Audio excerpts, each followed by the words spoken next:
Good afternoon, everyone, and welcome. Thank you for joining us today as we launch our new program, Young Women at Work, with this personal and leadership brand webinar conducted by Jacqueline Strayer, consultant, graduate professor, and former CMO and CCO. Our mission is to provide strategies, tools, and mentoring to help young professional women succeed in the workplace.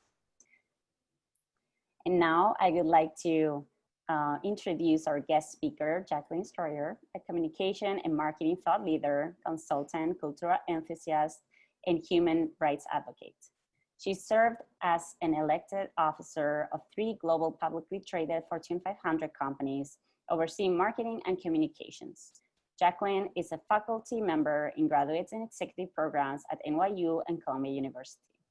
She has spent her life advancing the arts, serving on the boards of public television and radio stations, performing arts centers, independent theaters, and film festivals. Jacqueline writes about contemporary issues and their relationship to leadership, marketing, and the public relations practice.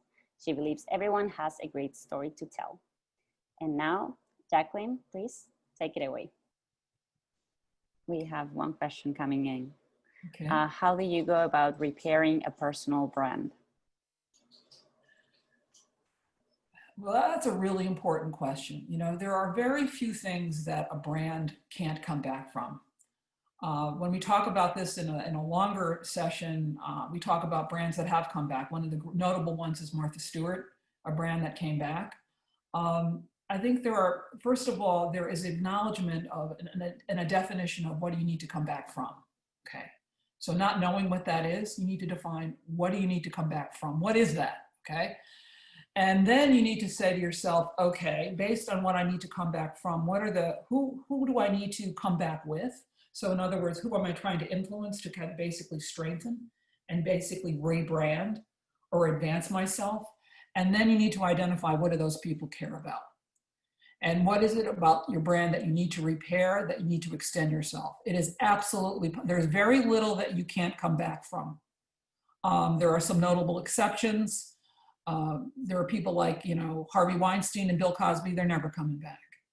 But, you know, none of you are in that category. But there are simple things that you can do. You can start with just advancing early content, building relationships and networks and your sphere of influence. In fact, one of the things, the things that I have learned in this pandemic is how many more people I become connected with and associated with just because people are open to it and people want to feel good about themselves. So there's opportunities to like content that other people write, to make commentary on people that you know or maybe even don't know, and that connect with them in a real tangible way. Everybody will appreciate that. So brands can make a comeback in many, many tangible ways, but the first thing is identifying what are you trying to come back from, who are you trying to come back with, and then what do they care about, and then identify ways, strategically, ways in which you can start addressing that. Absolutely. We have another question. How do you manage changing lanes? You are known for your work in a certain industry and now you want to try something new. Good for you, first of all. I'm a person that changed lanes a lot, and I changed companies a lot, so I wasn't with the same company for 20 years like a lot of people of my generation. I moved around a lot. I think the way you change, so if you're changing lanes, that's one thing. If you've already changed the lane, that's another thing. So if you're changing lanes, an important part is to start connecting with people that are in that new lane, right? So understand who's in that, who's influential, professional associations that you can be connected with and join, and then people who are part of that. The other thing that I really believe very strongly about is start writing about it. I mean, that's what I do, and so that's not something that I know, but it's something that whether you're sharing content that's in that new lane, whether you're writing about that new lane, whatever that is, whatever that area. So if you're going from finance to marketing, whether you're going from legal to HR, I don't care what it is. And also, there's oftentimes synergies between lanes. So even though it might be a very different lane, there's actually connections to. So you can actually carry forward those content, and you never want to be dismissive of what you used to do. So you want to carry forward what you learned from that experience and how that has informed the new one. And also use that content, those relationships, and talk about those things in a very constructive way, whether they're on your channels and hopefully when we get back in person, when they're in-person interactions. We have many questions, so I hope we can cover a few of them. Glad to see that. What's your advice on being confident enough to be your authentic self at work? Confident enough. Well, that's a big question. Well, I can't solve through an answer someone feeling confident about themselves. But there are a few ways to look at it. You know, I always like to use the fact that, first of all, you have to be in an environment where you feel that you can be yourself. And that's an important, and I can't answer that question. And all the new research that's out there, I teach a class in human behavior at Columbia, and, you know, we talk a lot about what makes somebody comfortable at work. And you want to be able, you know, I always use the example of the Apple Genius Bar. You don't think basically, you want to create a consistent experience, but you want people to be able to be themselves. And people who work there are very different from each other, and they celebrate diversity in terms of people who actually work in those stores, but they actually give you a consistent experience in terms of how you get customer service. So I think they've been masterful in that. I would say that, you know, first of all, you have to be, I can't, as I said, discuss how you feel confident about yourself, but I would say that the environment that you're in. The other thing is you need to surround yourself with people who make you feel good about yourself. You know what, it's really important.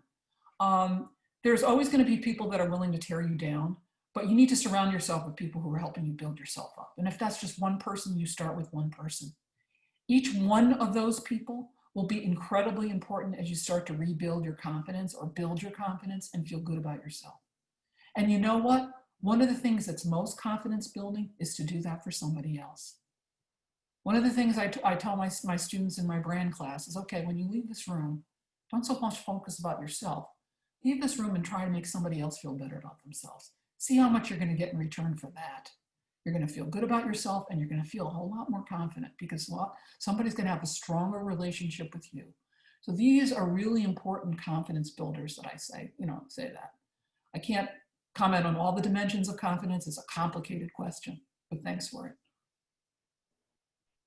Any recommendations for books and podcasts?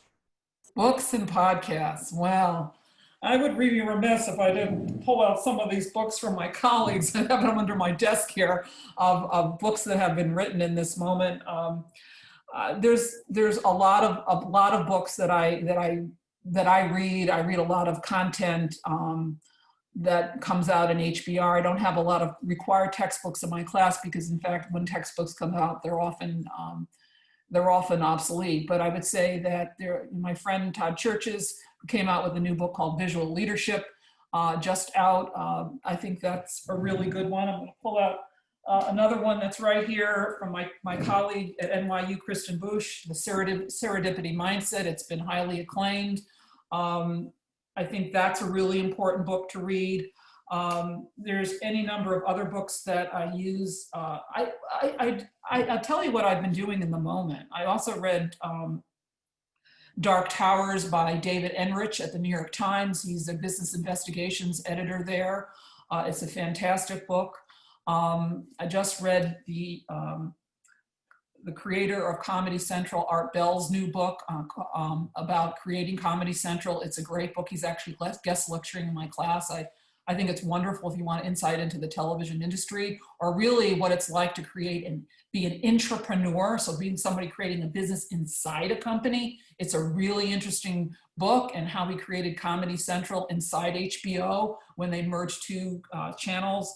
One was called actually the Comedy Channel and MTV's Ha, and they created Comedy Central. It's a great book. So there are Words on Fire by my friend Helio Fred Garcia about the use of language, particularly in this moment politically. Great book. So those are some recent books that have come out for some friends. In terms of some podcasts, I will steer you to my new podcast when it's coming out, but it hasn't been launched yet. So I'll hold that one back. Wonderful. Be my second podcast. There are many questions around social media and digital media in general. I'll read one of them. What kind of content should we be posting in our personal social media in order to strengthen our personal brand? Okay, well, thank you. So I don't know when they mean personal social media, like it's with your friends and family on Facebook. I can't comment on that. I can comment on professional. I can imagine it's not the company's social media, but the person's social media, like Well, LinkedIn. So it's sort of like your Facebook, what you pictures about yourself and all of that. Is that what is that what you think, Let me Esther? see if we get I was thinking of LinkedIn, their personal Oh, LinkedIn, but maybe your we can LinkedIn, get a your professional. clarification. Yeah, so LinkedIn is a really powerful site. I mean, you know, people get recruited there. I have a really good friend who was in a very high place as a venture capitalist who just got a great job because of his LinkedIn. So make no mistake, it goes to high places. It's really, really important as you look at your content. I can't underscore this enough that it supports those professional competencies, those values that are important to you, and basically your future self. So as my friend, you know, Lee Hawkins at the Wall Street Journal does, very smartly so, he only does things that are strategically important to him. So you have to think about it yourself in terms of how are you spending your time creating content and is it really adding value to that brand? That is really, really important. And you have to look at your content through that lens. So it's not about, you know, some innocuous thing about, you know, that you did in your personal life that had nothing to do with that. Because what happens is, it's like anything. People are going to stop paying attention to it because it really doesn't matter. And you have to put stuff on your professional channel that really matters to you. So, you know, whether you want to take your content and put it in a word cloud, whether you want to do an audit of your channels and just really look through it, but take a look at the kind of content you put out about yourself and does it meet that litmus test or not? If it does, that's great, then you're being very strategic about your content. The other thing I would ask you though is not only what the content is, but how frequently you're putting it up there. So my sense is you've got to put content up at least once a week.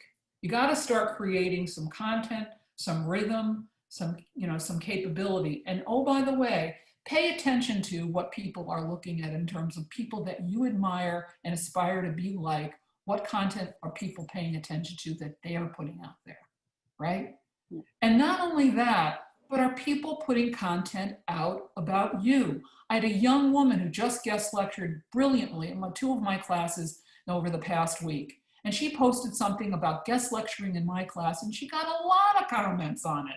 It helped her and it helped me. So it's those kinds of those, and I hope she's on this session today. I think those kinds of content is an endorsement of you. So celebrate other people will celebrate you. And have it be the kind of celebration that basically is advancing the brand that is important to you. That's all really critical in this process. Thank you very much. We have so many questions. I hope that we can bring you back for another webinar. Thank you so much for sharing those nuggets of wisdom. I hope that everyone has enjoyed this session. We will be sharing only the Q&A session. And we'll send also a survey. So please let us know your feedback so we can potentially organize a follow-up webinar to this one. Thank you, everyone. And I hope you have a wonderful rest of your day. May I say one thing before we sign off? Go ahead. Because I didn't realize we were signing off. So thank you, Esther, for intro. Sure. So if some of you have compelling questions that you want to ask me, first of all, connect with me on LinkedIn and ask me. You know, I'm a PR person. I'm a 24/7 person. So it might not be immediately, but I do get back to people. And I think it's important. And the more that I can help people advance themselves is really important to me. So feel free to reach out. No question is insignificant. And I really just want to wish everybody and thank everybody, and especially thank Esther for inviting me to this, to being part of this. And I wish everybody great success, good health, and hope to see you soon in person. Thank you very much. Bye, everyone.